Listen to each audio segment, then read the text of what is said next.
तो इस तरह से मतलब ये उपयोग को लगाने के इसमें, और जिसमें उपयोग लगा और किसी में आपका विचार चल जाए अरे इस तरह से ऐसा है, और ऐसे करके आपको वो पिंच कर जाए, वो चीज अनुभव हो जाए आत्मा का, ये मतलब ये इसी तरह से होता है। और कोई अलग कोई ऐसे स्पेशल विधि नहीं है। जिनवाणी की कौन सी बात कब हमको स्ट्राइक कर जाए, कब हमको लग जाए, बस सब सम्यक दर्शन, एक एक लाइन एक एक शब्द सम्यक दर्शन का निमित्त है। पर किस चीज से किसको हो रहा है, जैसे वैराग्य के निमित्त हैं 24 तीर्थंकरों के, या और भी जो भी मोक्ष गए जिन्होंने भी दीक्षा ली, सबके अलग अलग हैं। किसी को बादलों का वितरण देख पढ़ा होगा ना पुराणों में, किसी की बिजली चमक, किसी को सफेद बादल। तो उन्होंने समझ लो आदिनाथ राजा ऋषभ देव 84 लाख की पूर्व की उनकी आयु थी, 83 लाख पूर्व में उनको वैराग्य हुआ। यानी आप ऐसे पूर्व छोड़ो, आप समझो 84 साल की शादी हुई तो 83 साल में क्यों हुआ उनको वैराग्य? नीलांजना की। तो उससे पहले क्या कभी किसी की मृत्यु नहीं देखी उन्होंने?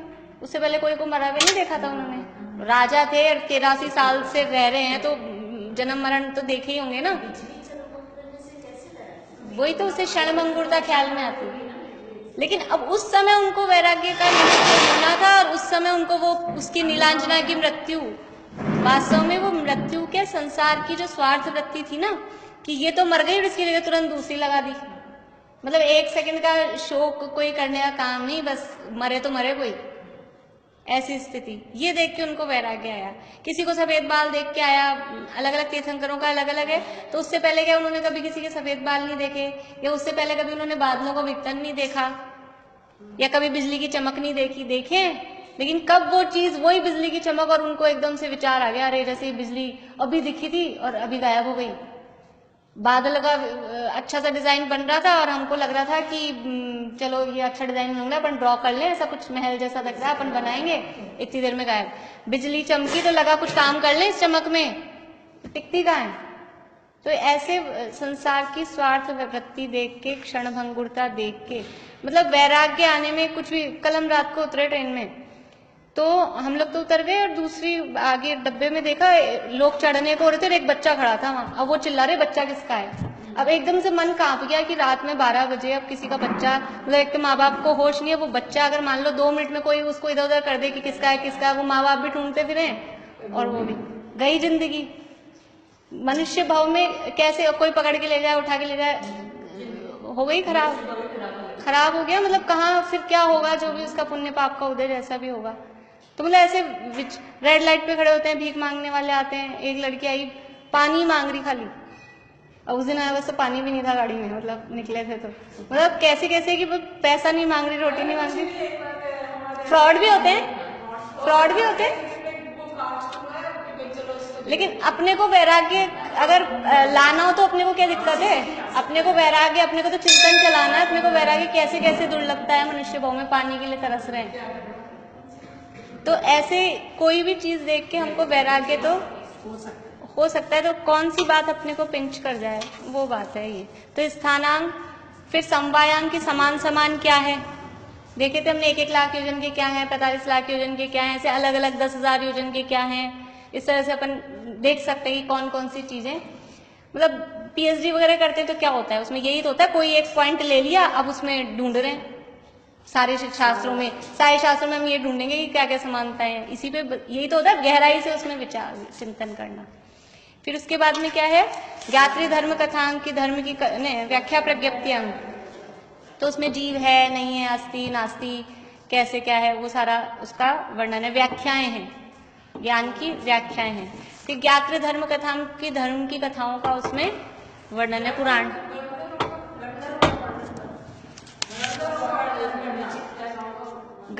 तीर्थंकर और गंधर्वों की वही कथाओं, महापुरुषों की। नाम तो लिखे हुए हैं ही आपके पास, लिखे कई लोगों ने।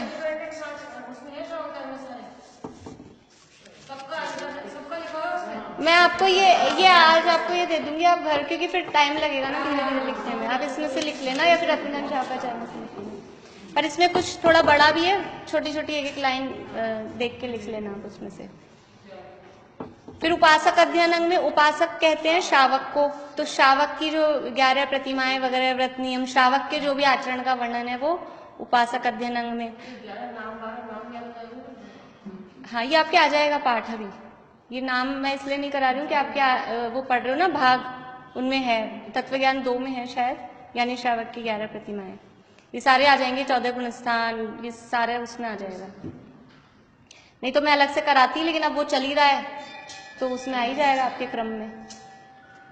फिर अंतःकृत दशांग में जो अंतःकृत केवली हुए हैं प्रत्येक तीर्थंकर के तीर्थ काल में 10-10, जिन्होंने उपसर्ग के काल में ही सिद्ध दशा प्राप्त कर ली, उनका वर्णन है। फिर अनुत्तरोपाधिक दशांग में जिन्होंने उपसर्ग, घोर उपसर्ग सहन किया और फिर अनुत्तर विमानों में जन्म हुआ, जिनका मोक्ष तो नहीं गए, लेकिन जो विजय वैजयंत जयंत अपराजित और सर्वार्थ सिद्धि है, अनुत्तर विमान है 5, 16 स्वर्ग है, उनके ऊपर 9 ग्रेवेग है, उनके ऊपर 9 अनुदिश है, उनके ऊपर 5 अनुत्तर हैं। यानी समझ लो सिद्धों से बस थोड़ा ही दूर है, प्लेस वाइज तो थोड़ा दूर है, लेकिन वैसे वापस नीचे आना पड़ेगा, फिर जाना पड़ेगा। हाँ, उपसर्ग सहन के काल में, उपसर्ग के काल में जो आत्म ध्यान में लीन रहे, लेकिन मोक्ष प्राप्त नहीं हुआ और अनुत्तरों में, स्वर्गों में जाके जिनका जन्म हुआ। इसके बाद में प्रश्न व्याकरण, इसमें अपन ने 4 प्रकार की कथाएं देखी थी, आक्षेपणी, विक्षेपणी, संवेदनीय और निर्वेदनीय, लिखे भी थे आप लोगों ने शायद। ये 4 प्रकार की कथाओं का वर्णन, मतलब शॉर्ट में कहें तो स्वमत का मंडन, यानी अपने मत की स्थापना, और परमत का, अन्य मतों का खंडन जिसमें किया जाता है, वो है प्रश्न व्याकरण अंग। इसके बाद में है विपाक सूत्रांग। विपाक का मतलब होता है फल, फल किसका देखना है, फल किसका देखना है, कर्मों का, तो कर्मों के फल का जिसमें वर्णन है, तो कर्मों का फल तो शॉर्ट में कहा है, कर्मों का सारा वर्णन जिसमें है, उत्कर्षण, अपकर्षण, संक्रमण, उदीर्णा, बंध, सत्ता, कैसे क्या क्या कर्मों की अवस्थाएं होती है, तो कर्मों की सभी अवस्थाओं का वर्णन जिसमें है, उसका नाम है विपाक सूत्रांग। इसके बाद में 12वां है दृष्टिवाद। दृष्टिवाद, हाँ, अंग तो है ही, उसके साथ वादांग मतलब अंग निकलेगा ना उसमें से, दृष्टिवाद नाम है, उसमें अंग लगाएंगे साथ में, 12 ही अंगों का नाम चल रहा है। तो ये दृष्टिवाद अंग में दृष्टि का मतलब है यहाँ पे श्रद्धान से अर्थ, तो श्रद्धान यानी कि मिथ्या दृष्टियों के जो मतों का वर्णन जिसमें है, मिथ्या दृष्टियों के मतों का वर्णन, 363 मत मिथ्या दृष्टियों के होते हैं। किसने चलाए थे, मारीची ने 363 मत चलाए थे, ऐसा कहा जाता है। तो उन 363 मिथ्या मान्यताओं का वर्णन जिसमें है, वो कहलाता है दृष्टिवाद अंग। यहाँ दृष्टि का मतलब देखना नहीं है, दृष्टि मतलब श्रद्धा, श्रद्धा से संबंधित, तो मिथ्यात्व से संबंधित 363 मतों का वर्णन नहीं, वर्णन करके खंडन किया है, मंडन तो करने का सवाल ही नहीं है, पर उनमें वो कैसी कैसी मान्यताएं होती है उनका वर्णन करके फिर ये गलत है, ऐसा। हाँ, 363 मतों का वर्णन और उनका निराकरण, ये भी साथ में है। हाँ, ये उंडाव सर्पणी काल में ही है, विदेश क्षेत्र में प्रहित मिथ्यात्व नहीं होता। हाँ, तीसरे काल में नहीं होते, ये चौथे काल में। हाँ हाँ, ये ऐसे अन्य मतों वाला रहित मिथ्यात्व नहीं होता।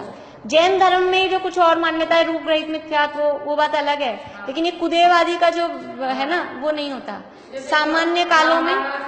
हाँ, सामान्य चौथे काल में भी नहीं होता। चौथे काल में इस बार तो हुआ है, चौथे में ही तो हुआ है, ये बारी थी।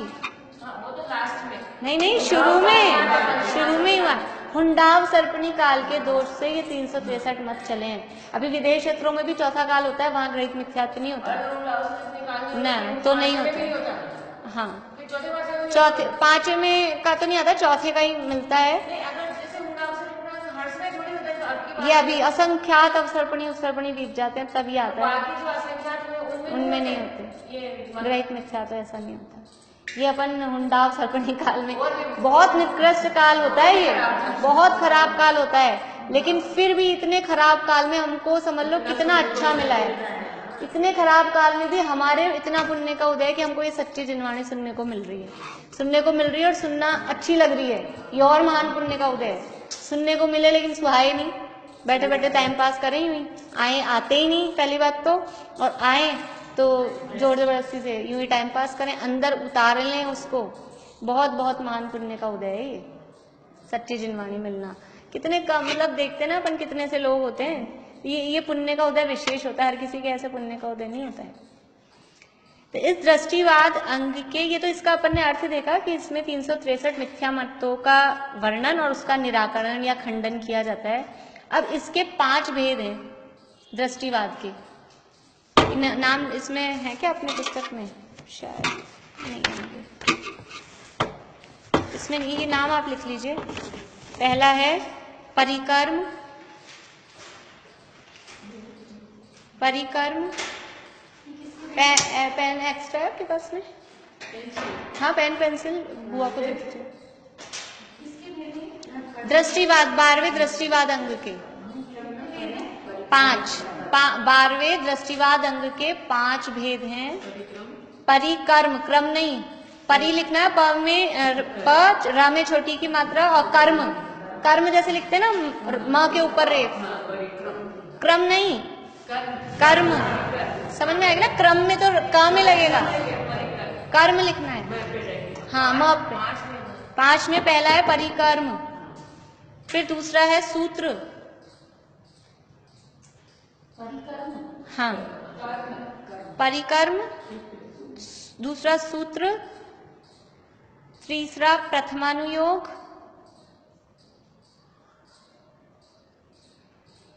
सरोज आंटी कॉपी में लिखने पड़ेंगे, ज्यादा है। कॉपी नहीं आपकी? चलो इसकी कॉपी बना दो, है मेरे पास। क्योंकि अभी आप अभी से चालू कर देंगे ना तो वो तैयार रहेगी, नहीं तो आप चटर पटर इधर उधर रहेगा ना आपका, फिर आपको दिक्कत।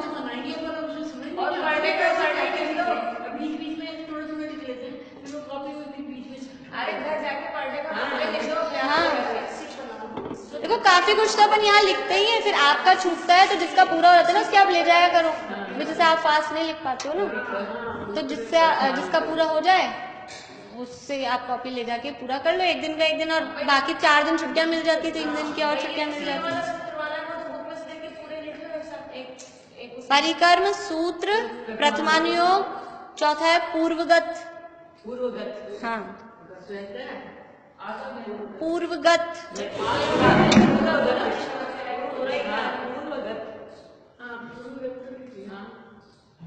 और 5वां है चूलिका। चूलिका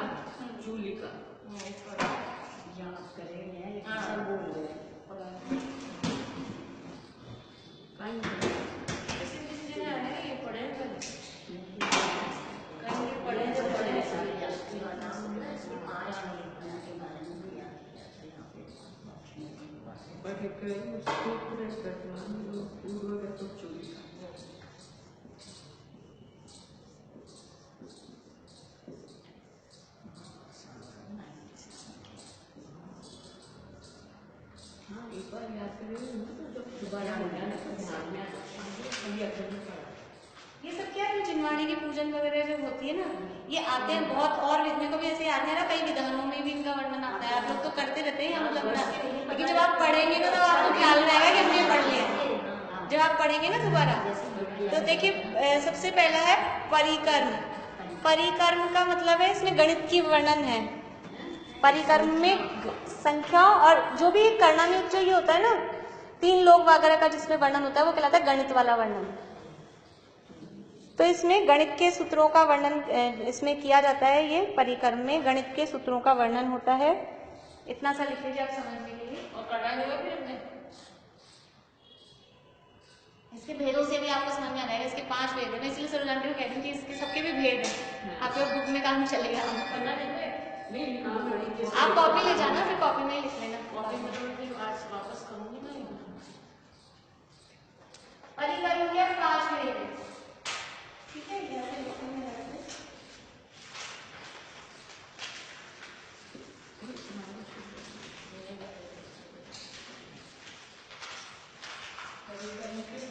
परिकर्म के 5 भेद हैं।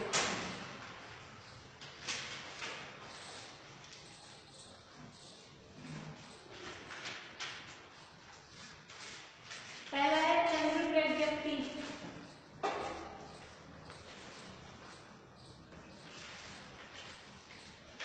लिख रहे हैं चंद्र प्रज्ञप्ति, लिख रहे हैं। दूसरा है सूर्य प्रज्ञप्ति। और जो लोग एब्सेंट है ना, उन लोग भी तो लिखने वाले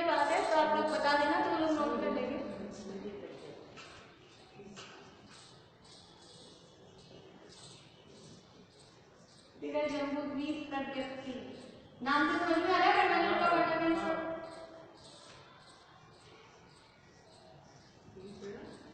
जम्बूद्वीप, फिर चौथा है द्वीप सागर। जम्बूद्वीप प्रज्ञप्ति।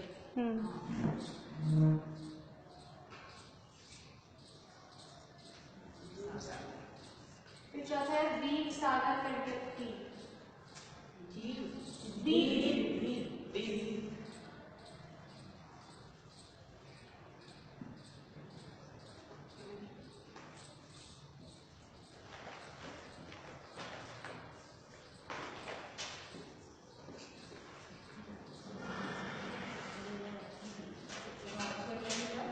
व्याख्या प्रज्ञप्ति।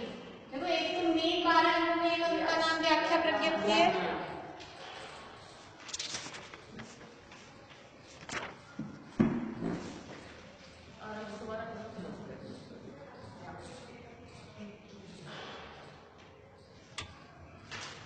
चंद्र प्रज्ञप्ति, सूर्य प्रज्ञप्ति, जम्बूद्वीप प्रज्ञप्ति, द्वीप सागर प्रज्ञप्ति और व्याख्या प्रज्ञप्ति।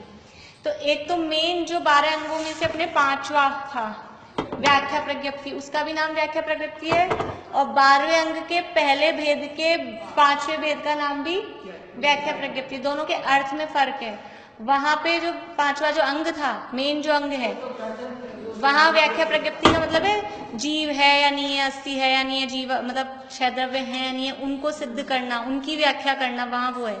यहाँ व्याख्या प्रज्ञप्ति अंग जो ये 12वें अंग का भेद है, इसमें वर्णन है ज्योतिष देव, व्यंतर देव, उनके भवन कहाँ हैं, कैसे हैं। अभी अपन सबका ही स्वरूप देख रहे हैं, तो वो वर्णन है। दोनों के वर्णन में स्वरूप में फर्क है, नाम सेम है।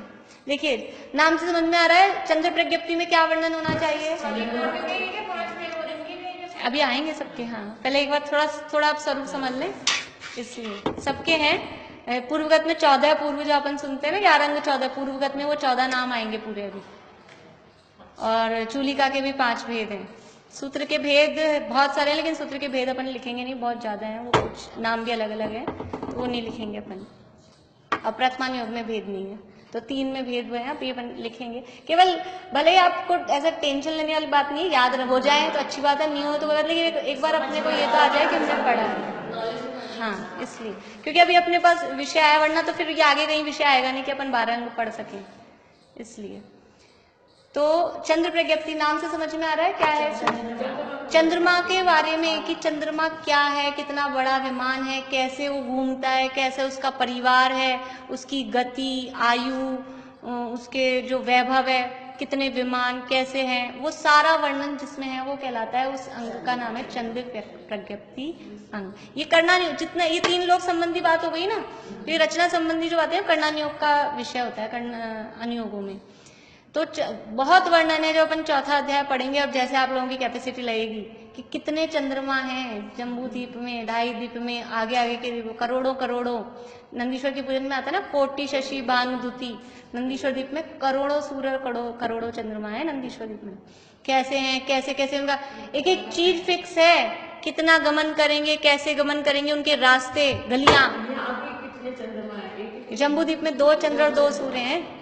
आज जो सूर्य आया है ना, वो परसों आएगा, वो आज वाला जल जाएगा कल ऐरावत क्षेत्र में, और जो आज ऐरावत क्षेत्र में है वो कल आ जाएगा यहाँ। 2 हैं, वो 2 मिलके 2 दिन में पूरा एक राउंड लगाता है एक सूर्य, वही वाला नहीं आता है। तो ये सारा वर्णन बहुत इंटरेस्टिंग लगता है, जिसको समझ में आ जाए, मतलब समझ में आने लगे। इनकी रास्ते, गलियां, कितना कितना सूर्य गमन करेगा, कैसे गमन करेगा, चंद्रमा कैसे घूमता है, कौन बड़ा है, सूर्य बड़ा है कि चंद्रमा बड़ा है। तारे सबसे छोटे हैं, सबसे बड़ा चंद्रमा है। इनमें चंद्रमा इंद्र है, राजा, सूर्य प्रतीन्द्र है। सूर्य का साइज छोटा है चंद्रमा से। हाँ, पूरी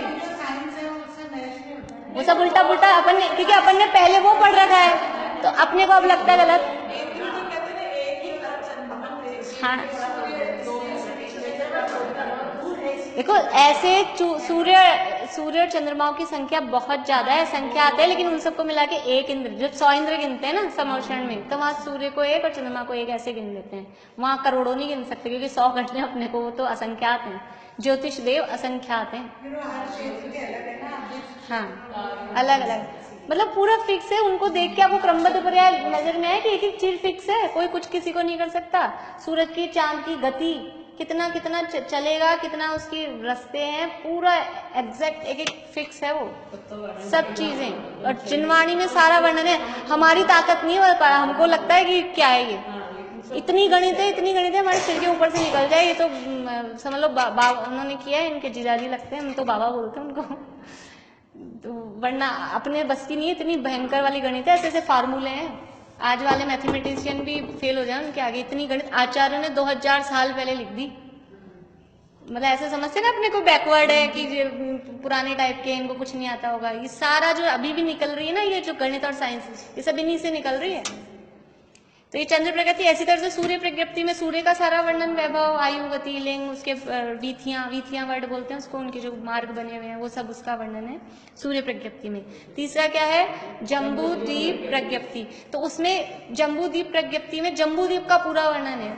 अपने तीसरे अध्याय में आएगा जम्बू द्वीप कितना बड़ा लंबा चौड़ा है, गोलाकार है, उसमें कितने क्षेत्र हैं, कितने पर्वत हैं, कितनी नदियां हैं, विदेश क्षेत्र की रचना, भरत क्षेत्र की रचना, पर्वतों की रचना, सुमेरु पर्वत की रचना, वो सारा वर्णन किसमें है, जम्बूद्वीप। एक शास्त्र है जम्बूद्वीप पणत्ती संगहो नाम से। आपको कभी आप लोग हस्तिनापुर वगैरह जाए ना, या आपने शायद यहाँ भी होगा, सांगानेर में है ना बुक, वहां पे जम्बूद्वीप पणत्ती संगहो।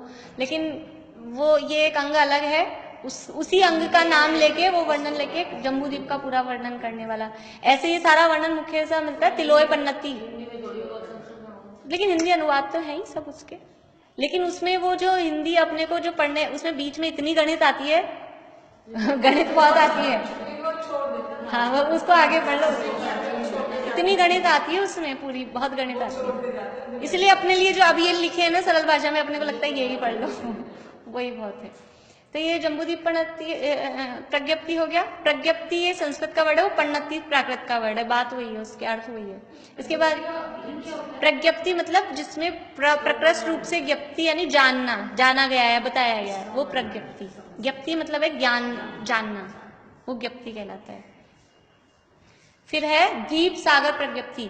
अब जम्बूद्वीप प्रज्ञप्ति में तो केवल जम्बूद्वीप का वर्णन था, पर मध्य लोक में कितने द्वीप समुद्र हैं, पूरे मध्य लोक में असंख्यात द्वीप समुद्र हैं। जम्बूद्वीप तो एक बीच वाला है पहला, तो जम्बूद्वीप का वर्णन एक अलग उसमें कर दिया चैप्टर में। अब बाकी जो असंख्यात द्वीप समुद्र बचे, उन सबका वर्णन है द्वीप सागर प्रज्ञप्ति। असंख्यात द्वीप और असंख्यात समुद्र, तो उनमें से 16 जो शुरू के 16 द्वीप और लास्ट के 16 द्वीप और समुद्र, उनका वर्णन जिनवाणी में मिलता है। बीच के तो असंख्यात हैं, असंख्यात का वर्णन कहाँ तक करें, शब्दों में शक्ति नहीं, शब्द होते हैं संख्यात, अब ये हैं असंख्यात, तो शब्दों में इतना वर्णन बस कह दिया कि ऐसे ही समझना, असंख्यात हैं इस तरह से। तो वो दीप सागर प्रज्ञप्ति। और पांचवा है व्याख्या प्रज्ञप्ति।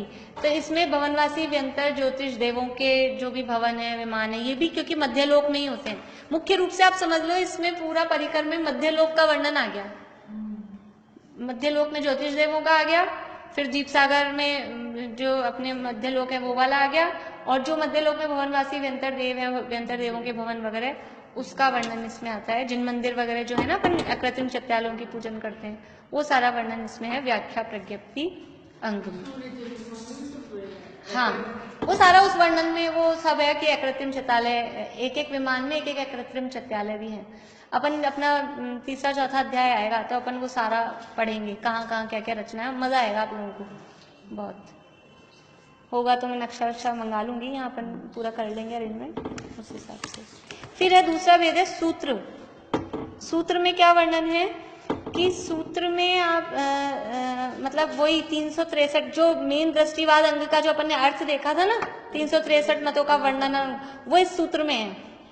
सूत्र नाम का जो भेद है उसमें 363 मतों का वर्णन और उनका खंडन, या 363 मतों का खंडन इस सूत्र नामक भेद में। बस इतना लिख लीजिए, उसके फिर वो 363 मतों के नाम के आधार पे उसके भेद हैं, वो कठिन पड़ेंगे, वो रहने देंगे अपन।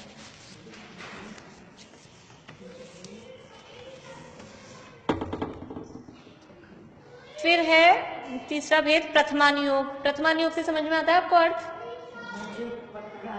हाँ, पुराण पुरुषों की कथन का, जिस हाँ 63 सलाका पुरुषों का, जिसमें चरित्र का वर्णन है वो सारा आ जाएगा।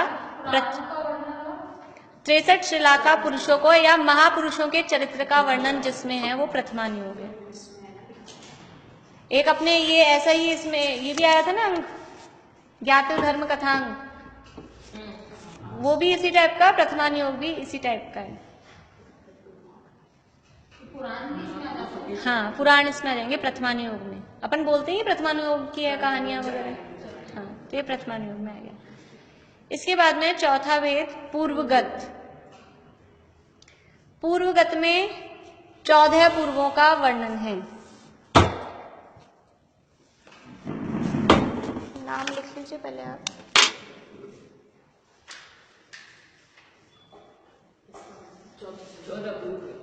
पूर्व क्या होता है? पूर्व समझ लीजिए, वैसे तो यहाँ पूर्व का अर्थ पूर्व मतलब पहले, तो इसका मतलब ये है कि परंपरा से पहले से जो चली आई है उस टाइप से। बाकी और ऐसा पूर्व का अर्थ कुछ नहीं इसमें, मतलब जीव का उत्पाद वैध द्रव्य आदि से जीव का 6 द्रव्यों का इसमें वर्णन है। अभी इसके जो अपन भेद देखेंगे उसी से इसका स्वरूप समझ में आएगा। पहला है उत्पाद पूर्व।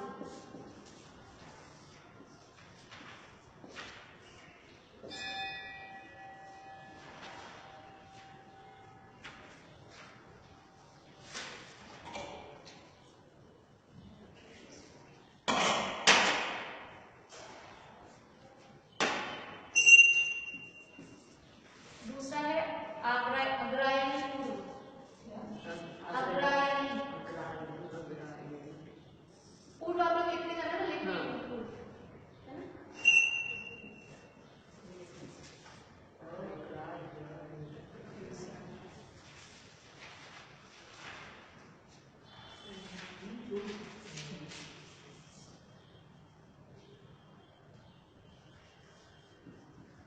तीसरा है वीर्यानुवाद पूर्व।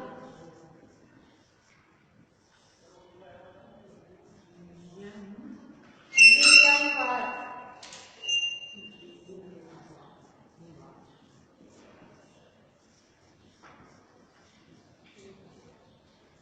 पूर्व सब क्या है लगाना है।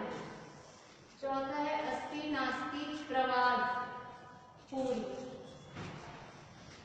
अस्ति नास्ति प्रवाद पूर्व। हाँ।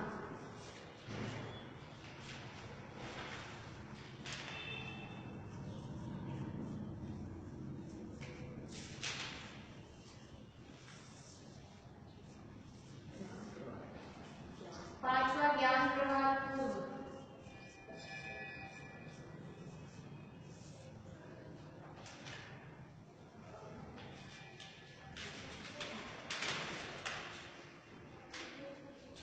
छठा सत्य प्रवाद पूर्व। सत्य। हाँ। सातवां आत्म प्रवाद पूर्व।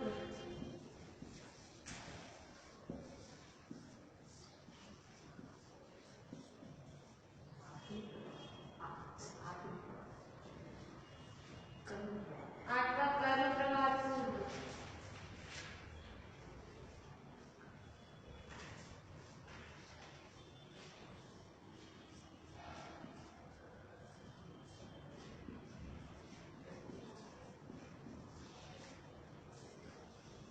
ये प्रत्याख्यान है, वही यहाँ पर बोर्ड पे दिया है, अक्षर से स्थान।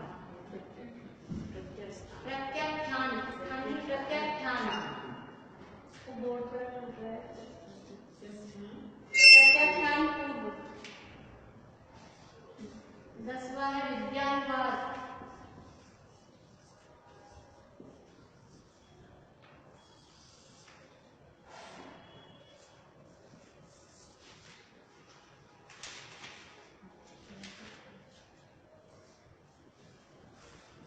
ग्यारहवां है कल्याणानुवाद। 14। अच्छा, 14 है कि पूर्वगत 14 है।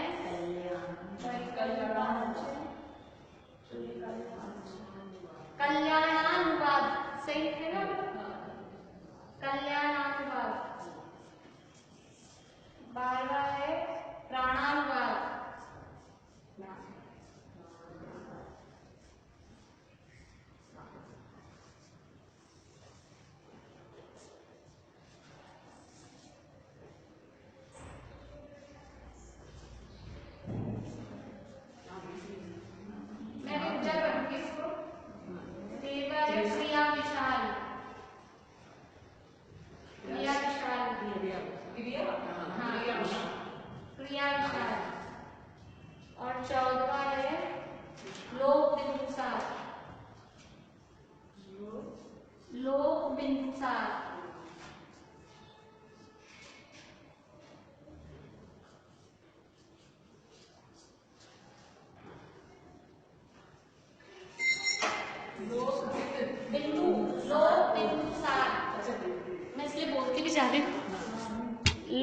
बिंदुसार।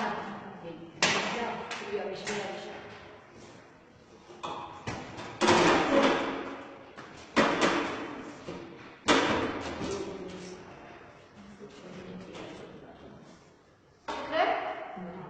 विशाल और लोक बिंदुसार। टाइम कितना बचा? ऐसा करूँ इसके 5 नाम और लिखा देती हूँ या फिर पहले इनका स्वरूप देख लेते हैं। टाइम तो 11:42 हो गए।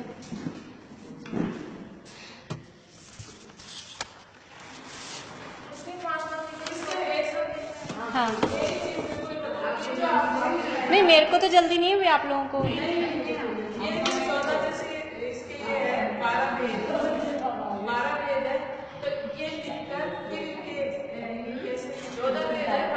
बारह किसके कह रहे हैं आप? 12 तो अंग हैं। देखिए अपन पूरा इसका चार्ट बनाए ना, अच्छे बड़े कागज पे बनेगा। पहले शुद्ध ज्ञान के 2 भेद, अंग बाह्य, अंग प्रविष्ट। फिर अंग बाह्य के तो अनेक हैं, वो भी लिखेंगे अनेक कितने हैं। और अंग प्रविष्ट के 12, फिर 12 में 12वें के 5, 12वें के ये 5 करके 5वें में पहले के फिर 5, दूसरे के नहीं है, तीसरे के फिर ये 14, फिर चौथे के नहीं है, 5वें के 5। 11 अंग और 14 पूर्व। भाई 12वें अंग में बड़ा क्या है ये? 14 पूर्वी है ना, ज्यादा बड़ा वर्णन वाला। तो 11 अंग तो पूरे हो गए और 14 पूर्व में 12वें अंग को नहीं बोल के 14 पूर्व बोल दिए, तो 12वां अंग ही आ गया उसमें, क्योंकि इसमें मोटी चीज तो यही है ना, 14 पूर्व वाली। हाँ, अंग बाह्य के अनेक भेद है, उसमें 14 प्रकीर्णक आते हैं, वो अपन लिखेंगे अभी बाद में। 12 भेद है। मतलब आप चाहें तो अच्छा बड़ा पेज पे इसका पूरा चार्ट बना के एक साथ सारा आपके सामने हो जाएगा ये सब। हाँ, वो आप लोग कर लेना ये काम। बड़ा जो रजिस्टर वाला पेज होता है ना, उस पे पूरा ढंग से चार्ट बना लेंगे तो सब चीजें हमेशा एक जगह आपके साथ। हाँ, ये है जिनवाणी के। इसमें क्या ये छपाया है ना, तो ये कई मंदिरों में श्रुतस्कंद का होता है, बहुत जगह। चलिए अपन इसका थोड़ा ये देख लेते हैं। मतलब कोई लौकिक और अलौकिक, पारलौकिक, धार्मिक कोई चीज ऐसी नहीं है जो इनसे बाहर हो। मतलब सारी चीजें इसमें आएगी। आप देखिए, नाम देखिए। सबसे पहला क्या है? उत्पाद पूर्व। उत्पाद पूर्व में ये तो समझ लीजिए अभी थोड़ा वस्तु स्वरूप से संबंधित है कि वस्तु के उत्पाद व द्रव्य का वर्णन है, जो 5वें अध्याय में आएगा वर्णन की। वस्तु अपन ने कई बार पढ़ा हुआ है, वस्तु उत्पाद व द्रव्य वाली है। जैसे पंखे का उदाहरण देखिए, चल रहा है कि रुका हुआ है? जब अभी चल रहा था ना, तो चलते समय चल रहा है कि रुका हुआ है? चलते रुका एक जगह स्थिर रहते हुए चल रहा है, तो चल भी रहा है, रुका हुआ भी है। मिक्सी चलती है तो चल रही है कि रुकी हुई है? रुकी हुई तो एक जगह ही है ना। घड़ी चल रही है तो घड़ी चल रही है कि भाग थोड़ी ना जाती है, वो एक जगह रह के ही चलती है। तो ये उत्पाद व्यय भी हो रहा है, चलना बदलना मतलब उत्पाद व्यय, और द्रव्य मतलब वो स्थिरता भी है। हमारे में है कि नहीं? हम बदल रहे हैं कि नहीं बदल रहे हैं? हर समय बदल रहे हैं, लेकिन अभी कहेंगे तो 1 घंटे से यहीं बैठे, लेकिन बैठे हुए भी बदल रहे हैं, बदलते हुए तो बदल रहे ही है। तो प्रत्येक द्रव्य से उत्पाद व द्रव्यात्मक है। इस तरह का वर्णन जिसमें है उसका नाम है उत्पाद पूर्व। हमने तो 2 मिनट में बोल दिया, और इतना वर्णन है। इनकी संख्याएं तो ना मैं बता रही हूँ आपको, इसमें जितना कितने अक्षर, कितने पद हैं, ये अपने इसमें लिखे है ना, कितने टोटल मिला के कितने करोड़ों पद हैं। हाँ, वो पूरे ये इसमें लिखे हुए। अब वो शॉर्ट में एक ही बोल दिया, उत्पाद व्यय द्रव्य 3 हो। हाँ, उत्पाद मतलब उत्पत्ति होना, व्यय मतलब नष्ट होना, और ध्रुव मतलब फिर भी बने रहना। ध्रुव बोलो, द्रव्य बोलो, एक ही बात है। मतलब बदल भी रहा है, बदलने के साथ में उसमें स्थिरता भी है। कि मोटा उदाहरण देखेंगे, मनुष्य पर्याय का व्यय, देव पर्याय का उत्पाद। तो उत्पाद भी हुआ, व्यय भी हुआ, लेकिन जो जीव है उसमें ध्रुवता है, जीव वही रहेगा, कोई भी अवस्था हो, किसी भी रूप में। बालक बने का व्यय, युवा बने का उत्पाद, लेकिन वो जो मनुष्य है, हाँ, कितने अपन पहले पढ़ चुके हैं ये चीज कई बार, तो ये वर्णन इसमें। दूसरा है आग्रायणी पूर्व। आग्रायणी मतलब अग्र बोलते हैं कि अग्र क्या है? अग्र मतलब मुख्य, प्रधान। जैसे अपन ने सुना होगा एकाग्र चिंता निरोधो। हाँ, आगे का मतलब प्रधान, हम इनको आगे करके अपन तो किसी से भी कोई बात करनी हम तो इनको आगे कर देते हैं, ऐसे कहते हैं ना अपन। आगे का मतलब प्रधान। हाँ, तो प्रधान मुख्य है। तो मुख्य क्या है तीन लोक में? अपने आत्मा, ज्ञान स्वरूप। तो ज्ञान को आगे करके जो जिसमें वर्णन किया गया, ज्ञान को मुख्य करके जिस शास्त्र वर्ण अपन बोल रहे हैं, मतलब जिस अंग में वर्णन किया गया है या जिस पूर्व में वर्णन किया गया, उसका नाम है अग्रायणी पूर्व। इसमें ज्ञान की मुख्यता से वर्णन किया गया है, मुख्यता से वर्णन किया गया है।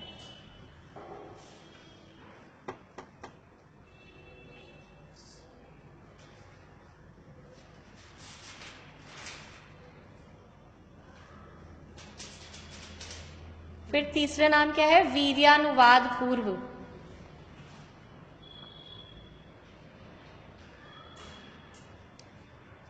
इसमें वीर्य का वर्णन है। किस टाइप से? वीर्य का मतलब क्या होता है? शक्ति, बल। तो इसमें अलग अलग टाइप से वीर्य का, शक्ति का वर्णन है। द्रव्य वीर्य, क्षेत्र वीर्य, काल वीर्य, भाव वीर्य, स्वय वीर्य, पर वीर्य, उभय वीर्य, दोनों का। इस तरह से अलग अलग समय से, तो द्रव्य, क्षेत्र, काल, भाव आदि की अपेक्षा से वीर्य का वर्णन है। इनके कुछ कुछ उदाहरण अगर आप डिटेल में वो पढ़ेंगे ना कभी रत्नगण शावकाचार वगैरह में, तो जैसे सामायिक के वर्णन में उसमें द्रव्य सामायिक, क्षेत्र सामायिक, काल सामायिक, ऐसे। हाँ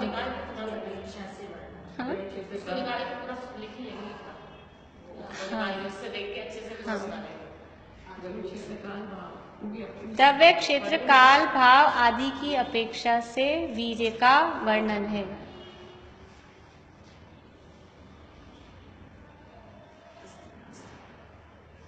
फिर है अस्ति नास्ति प्रवाद पूर्व। देखो, प्रवाद, प्र यानी प्रकृष्ट रूप से, वाद यानी कथन करना, तो विशेष रूप से कथन करना, ये प्रवाद है। और अस्ति नास्ति का, जिसमें अस्ति नास्ति अपन सप्तभंगी के नाम सुना आपने? स्याद अस्ति, स्याद नास्ति, स्याद अस्ति नास्ति, स्याद अवक्तव्य, हाँ, स्याद अस्ति अवक्तव्य, स्याद नास्ति अवक्तव्य, स्याद अस्ति नास्ति अवक्तव्य, ये सप्तभंगी जैन दर्शन की विशेषता है। ये कहीं नहीं होता ये स्याद और ये सप्तभंग, ये केवल जैन दर्शन में है। तो ये सप्तभंगों का, अस्ति नास्ति आदि सप्तभंगों का जिसमें वर्णन है, हाँ, सप्तभंग कहते हैं इनको। अस्ति नास्ति आदि सप्तभंगी का वर्णन जिसमें है उसे अस्ति नास्ति प्रवाद पूर्व कहते हैं। ये 7 भंग हैं। 7 भंग है, मतलब किसी अपेक्षा से है। देखो, आप हो या नहीं हो, आप बताओ, आप हो या नहीं हो? आप हो, लेकिन अभी आपको घर पे फोन आया लैंडलाइन पे, तो आपके बेटे ने फोन उठाया, मम्मी तो नहीं है, तो आप हो कि नहीं हो?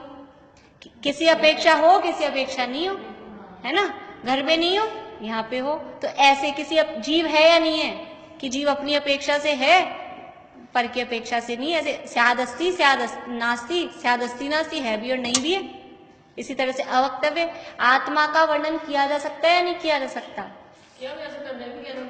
घी के स्वाद को, घी के, ये तो बुक चलते हैं शेर और शायरी में, घी के स्वाद को बोला नहीं जा सकता। घी के स्वाद को बताओ कैसा होता है घी का स्वाद? पानी का ही बता दो आप तो, घी का छोड़ो, पानी का बता दो। कह सकते हैं कि कैसा है वो, मीठा है, खारा है वो? देखो, अपन ऐसे नहीं कह सकते, लेकिन हमने ये कह दिया कि हम कह नहीं सकते, तो भी तो कह दिया। ये कह के भी कुछ तो कह दिया ना। मेरे इतनी जोर से पेट में दर्द हो रहा है, मैं कह नहीं सकती, तो ये कह के भी ये तो कह दिया। आदमी को समझ में आ गया ना कि बहुत जोर से हो रहा है। मतलब नहीं भी कहा जा सकता, लेकिन कहा भी जा सकता। कह भी दिया और नहीं भी कहा, दोनों बातें हो गई ना। तो इस तरह ये दोनों अपेक्षा, ऐसे कुछ लोग अन्य मतों वाले कहते हैं कहा ही नहीं जा सकता। अब कहा नहीं जा सकता ये कह के भी तो कह दिया आपने, या तो बिल्कुल चुप रहो, तब तो नहीं कहा जा सकता। लेकिन आपने ये कह दिया इसको कहा नहीं जा सकता, ये कह के भी शब्द तो दे दिया आपने उसको कुछ। तो अन्य मतों के सामने वो जो कहते हैं ना कि ये तो है ही, ये है ही नहीं, इसको कहा ही नहीं जा सकता, तो जैन दर्शन की ये 7 भंग है, उनका खंडन करते हैं कि ऐसा नहीं है, किसी अपेक्षा से है, किसी अपेक्षा से नहीं है, किसी अपेक्षा से कहा जा सकता है। इस तरह से 7 भंग है। तो ये वर्णन जिसमें है वो है अस्ति नास्ति प्रवाद पूर्व। फिर है 5वां ज्ञान प्रवाद पूर्व।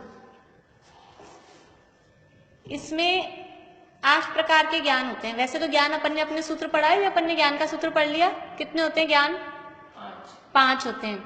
लेकिन अभी आगे आगे सूत्र और आएगा, अभी 30 नंबर का करीब आएगा। 3 ज्ञान और बताएंगे, मिथ्या ज्ञान, कुमति, कुश्रुत और कुअवधि।